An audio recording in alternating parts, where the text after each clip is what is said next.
locked in a cabin with the town's old maid. By spring, the cowboy never wanted to leave locked in a cabin with the town's old maid. By spring, the cowboy never wanted to leave the blizzard hit without warning, turning the Montana sky white in seconds. Jake Carter barely made it through the cabin door before the wind slammed it shut behind him. Snow caked his jacket and hat as he stumbled forward, his horse left tied under whatever shelter he could find outside. He'd been riding for the Brennan Ranch when the storm caught him, and this abandoned line shack was the only structure for miles. Except it wasn't abandoned. A woman stood by the fireplace, poker in hand, her dark eyes fixed on him with obvious displeasure.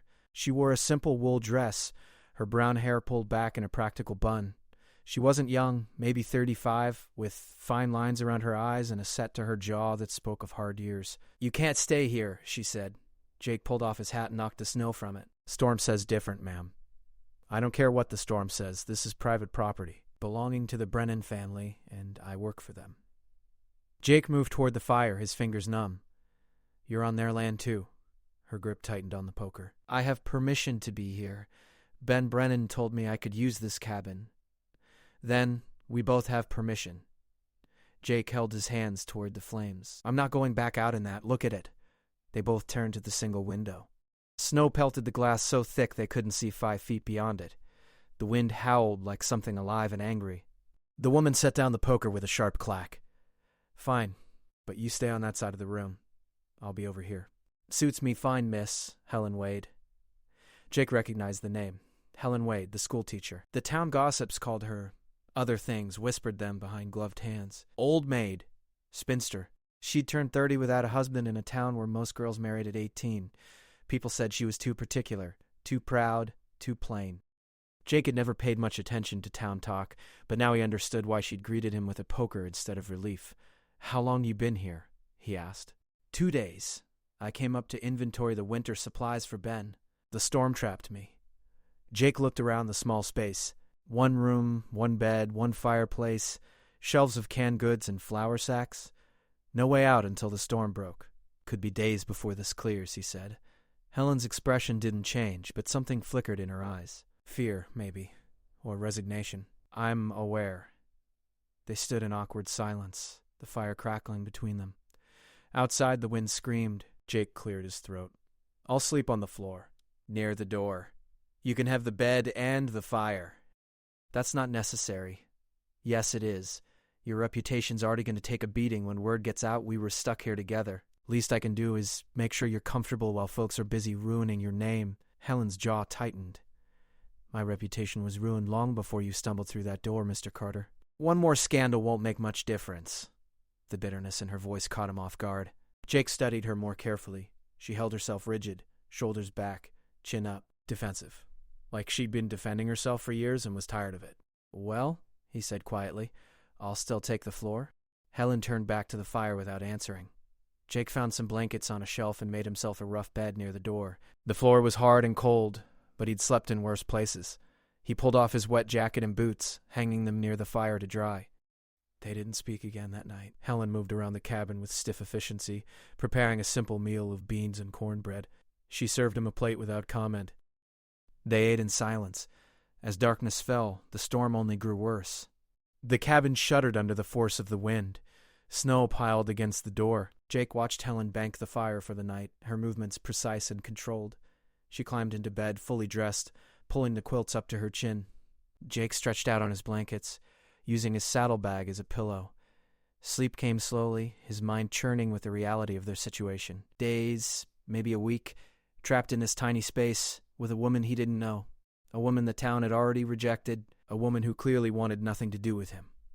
The wind howled. The fire burned low. And somewhere in the darkness, Jake heard Helen crying so quietly he almost missed it. He pretended to be asleep and said nothing. Morning came gray and bitter. The storm showed no signs of stopping. Jake woke to find Helen already up, stoking the fire. She didn't look at him as he rose and stretched his stiff muscles.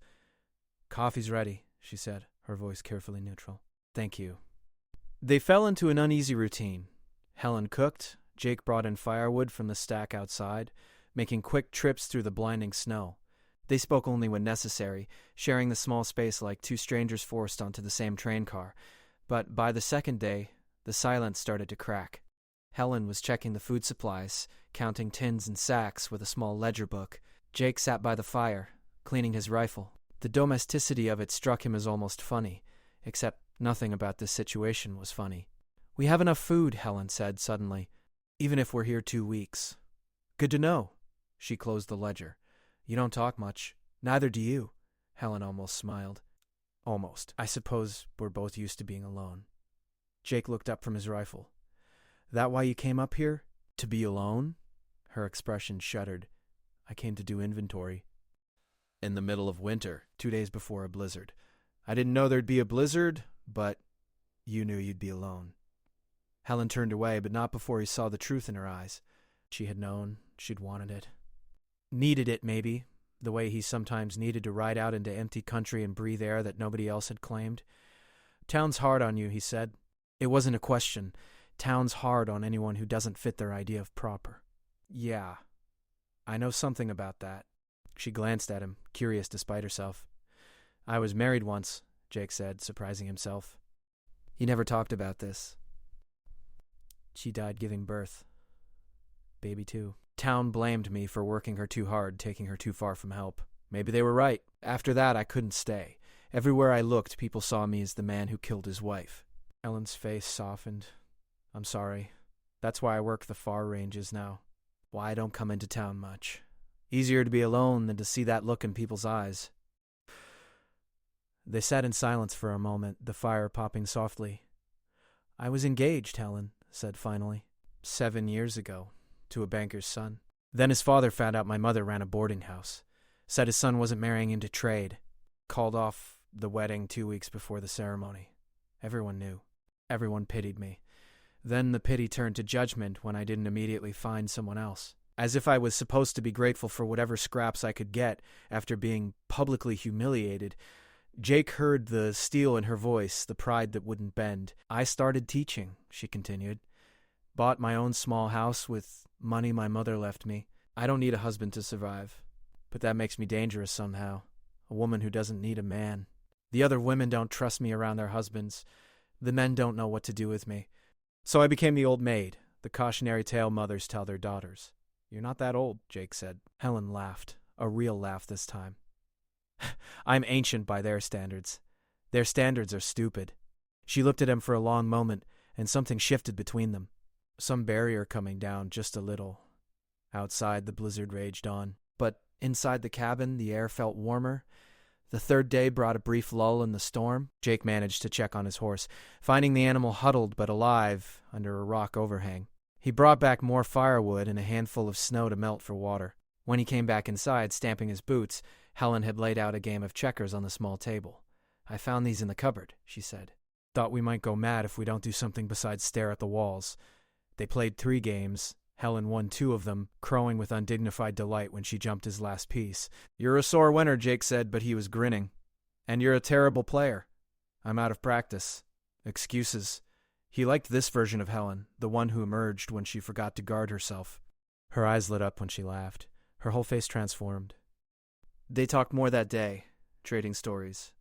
Helen told him about her students, the funny things children said, the satisfaction of watching them learn to read. Jake described the far country, the places where the land stretched empty and beautiful, where a man could ride for days and see nothing but sage and sky. "It sounds lonely," Helen said. "It is, but it's honest. The land doesn't judge you, doesn't care about your mistakes. It just is. I think I'd like that. The loneliness, the honesty." That night, Helen cooked a better meal than they'd had so far, using some of the better provisions. Dried beef stew with vegetables from the cans, biscuits made from scratch. They ate together at the small table instead of in separate corners. After dinner, Helen brought out a book, a collection of poetry. She read aloud while Jake whittled a piece of wood he'd found, carving it into the rough shape of a horse. Her voice filled the cabin, warm and educated, breathing life into words he'd never heard before. He found himself listening not just to the poems, but to her, the way she emphasized certain lines, the pleasure she took in the language. When she finished, she closed the book gently. "Thank you for listening," she said. "Most men think poetry is foolish. It's not foolish. I didn't understand all of it, but I liked hearing you read." She smiled, and he realized how much he'd come to value that smile. The 4th day, the storm returned with renewed fury.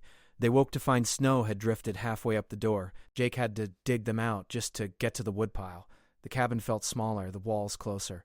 They were running out of neutral topics and safe conversations. Everything was starting to feel too intimate, too real. Helen was washing dishes in the basin when Jake came up beside her to dry. "You don't have to help," she said. "I know." They worked in companionable silence, their hands occasionally brushing in the soapy water. Each touch sent a small shock through Jake, awareness he'd been trying to ignore. "Can I ask you something?" Helen said, not looking at him. "Sure. Why haven't you remarried?" "It's been years, hasn't it, since your wife?" 10 years. That's a long time to be alone. Didn't seem right. Felt like I'd be trying to replace her. And I guess I was afraid of failing again, losing someone else. So you chose to have no one at all. Seemed safer. Helen handed him the last cup. "I understand that. But safety isn't the same as living." He looked at her, really looked at her. The intelligence in her eyes, the strength in her bearing, the vulnerability she tried so hard to hide. "No," he agreed. "I suppose it's not." The air between them felt charged, heavy with things unsaid. Helen stepped back, drying her hands on her apron. "I should check the food supplies again," she said, her voice unsteady. Jake let her go, his heart beating harder than it should. That night, neither of them slept well. Jake lay on his blankets, listening to Helen shift and turn in the bed. He knew what was happening, had known for days if he was honest with himself. He was falling for her, for the sharp-tongued schoolteacher the town had written off, for the woman who read poetry and won at checkers and cried silently in the dark. The fifth day dawned clearer. The wind had died down, though snow still fell steadily. They could see farther through the window now, glimpses of the white landscape beyond. "It might break soon," Jake said, and the words felt like a weight. Helen stood at the window, her arms wrapped around herself. "Yes, maybe tomorrow." Neither of them sounded happy about it. They spent the day in strange tension, circling each other like dancers who'd forgotten the steps. Helen made bread, kneading the dough with more force than necessary. Jake organized the woodpile 3 times. Finally, as evening fell, they sat together by the fire. The silence stretched between them, no longer comfortable. "What happens when the storm breaks?" Helen asked quietly. "We go back. I ride to the ranch, you go to town. And then? People will talk. They'll crucify me. Again. The old maid, trapped alone with a man. They'll say I planned it, that I threw myself at you, that I'm desperate." The pain in her voice cut him. "I won't let them," he said. "You can't stop them. Then let them talk." He turned to face her. "Helen, what if we gave them something real to talk about?" She went very still. "What do you mean? I mean, what if we didn't go back to being strangers? What if this didn't end when the storm does?" "Jake, I know it's crazy. I know we've only been here less than a week. But I feel like I've known you longer than that. Like I've been looking for you and didn't even know it." Helen's eyes filled with tears. Don't say things like that unless you mean them. I've had enough of men saying what they think I want to hear." Jake moved to kneel in front of her chair. "I've never been good with words, but I mean these ones. These days with you, they've been the best I've had in 10 years. You're smart and strong and funny and real. You don't pretend to be something you're not. You see me, the actual me, not the ghost everyone else sees. And I think maybe you feel the same. Am I wrong?" Tears spilled down her cheeks. "No, you're not wrong, but that doesn't mean this can work. You'll change your mind when we get back to the real world. When you remember I'm the woman everyone laughs at. I don't care what everyone thinks. You say that now, I'll say it then too." He took her hands. "Helen, I'm not asking you to marry me tomorrow. I'm asking you to give us a real chance. Let me court you proper. Let me show you I mean what I'm saying." She looked at their joined hands, then at his face. "This is madness. Maybe. But it's the best kind of madness."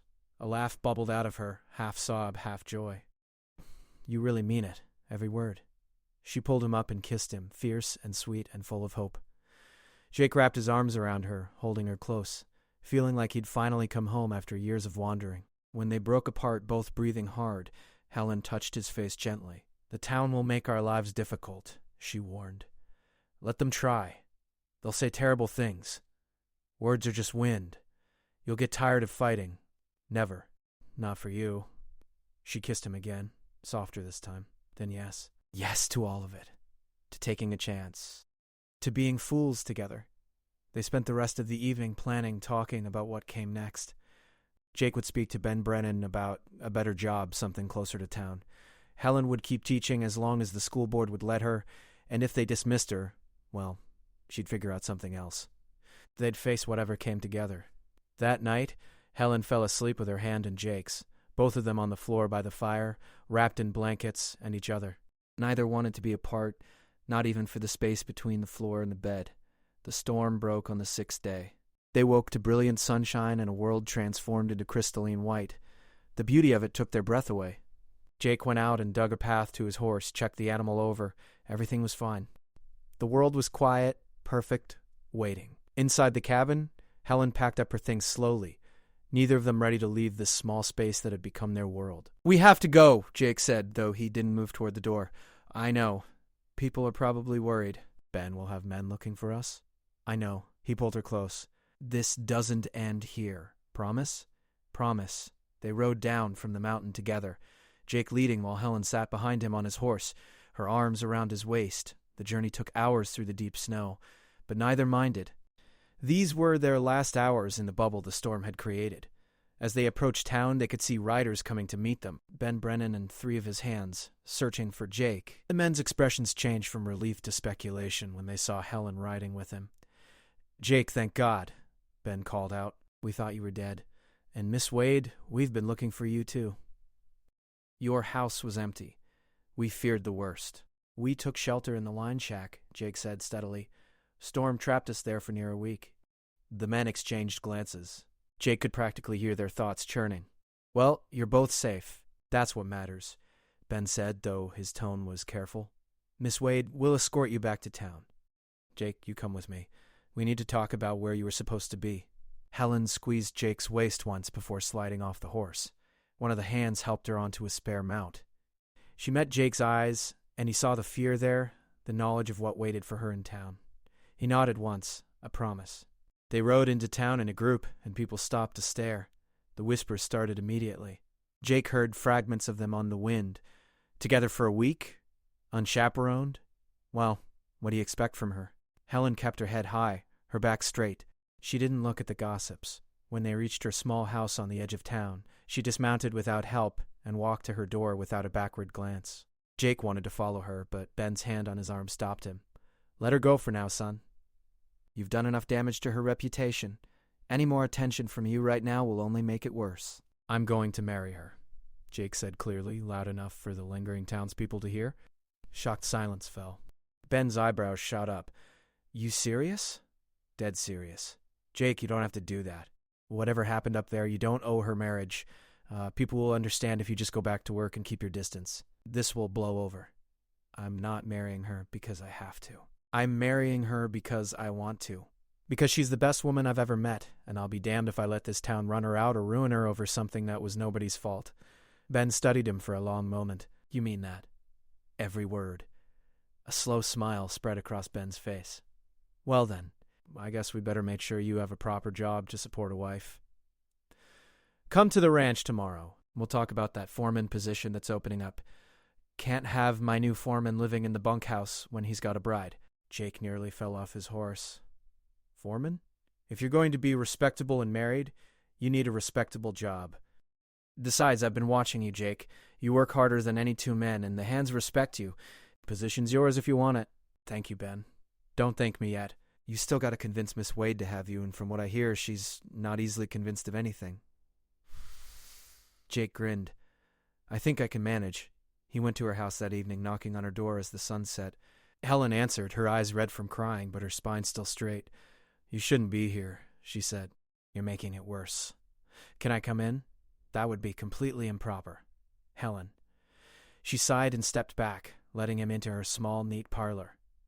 Books lined the walls. A fire burned low in the grate. It was a spinster's house, people would say. A place for a woman alone. Not for long, if Jake had his way. "I talked to Ben Brennan," he said. "He's offering me the foreman position. Comes with a house, a real salary, enough to support a wife comfortably." Helen's breath caught. "Jake, you can't. People will say you're only marrying me out of obligation. They'll say I trapped you. Let them say it. We'll know the truth. It's not that simple. I've lived with this town's judgment for years. It wears you down, changes you. I won't let it change you too. He crossed the room and took her hands.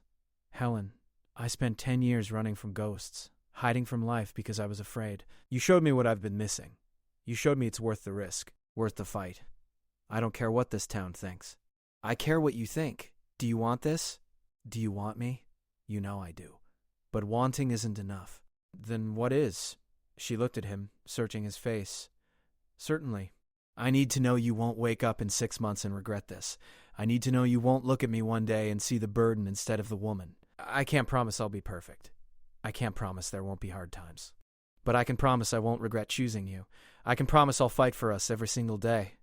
And I can promise that when I look at you, I'll see the woman who taught me how to live again. Tears spilled down her cheeks, but she was smiling. You're sure? Absolutely sure? Never been more sure of anything? She kissed him then, throwing her arms around his neck. Then yes. Yes to marriage. Yes to building a life together. Yes to all of it.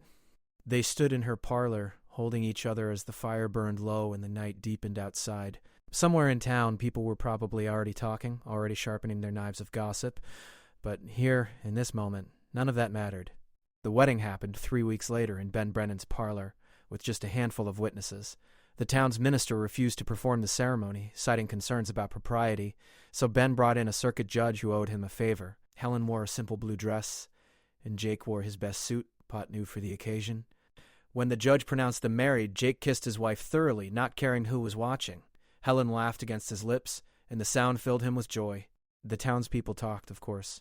They talked for months, whispered that Helen had schemed the whole thing, that she'd planned to get trapped with Jake, said she'd finally caught herself a man, albeit through scandalous means, predicted the marriage wouldn't last a year. But Jake and Helen didn't care. They moved into the foreman's house, a small but solid place at the edge of the Brennan property.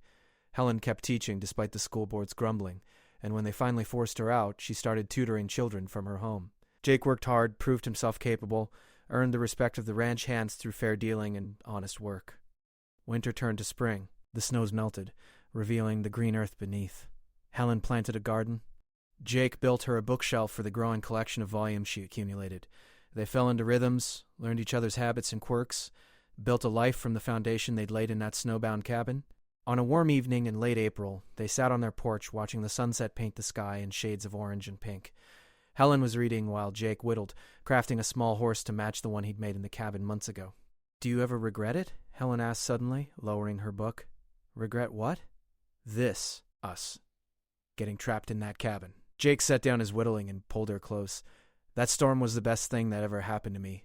Gave me you. Gave me a reason to stop running. Gave me a home. We gave the town enough gossip to last a decade, and we'll probably give them more before we're done. Does it bother you?" Helen considered. "It used to, but now, let them talk. I have everything I need right here." "So do I." They sat in comfortable silence, watching the day fade into night. Inside the house, a pot of stew simmered on the stove. In the bedroom, curtains Helen had sewn herself fluttered in the spring breeze. In the barn, Jake's horse stood next to one Ben had gifted Helen as a wedding present. It wasn't a grand life by town standards. They weren't wealthy or particularly important, but it was theirs, built by their own hands from the ashes of their separate loneliness. "I love you," Helen said quietly. "I love you too." And as the stars began to emerge in the darkening sky, Jake Carter understood that sometimes the worst storms bring the greatest gifts. Sometimes getting lost is how you find your way home. And sometimes the person everyone else overlooks is exactly the person you've been searching for all along. The town continued to talk, but their words had no power anymore, because Jake and Helen had found something more valuable than reputation, or propriety, or social approval. They'd found each other, and in that finding, they'd found themselves. The old maid and the lonely cowboy, locked in a cabin by a winter storm. It should have been a disaster, a scandal, a cautionary tale. Instead, it became the beginning of the rest of their lives, a love story written in snow and silence and the slow thaw of two guarded hearts learning to trust again. And when the next winter came, bringing fresh snow to cover the Montana landscape, Jake and Helen watched it from their warm home with nothing but gratitude. The cabin on the mountain stood empty again, waiting for the next lost soul who might need shelter. But for them, the storm was over. They'd found their way through the cold to the warmth on the other side. Spring had come, just as it always did. But this spring, Jake Carter had no desire to leave. This spring, he had every reason to stay.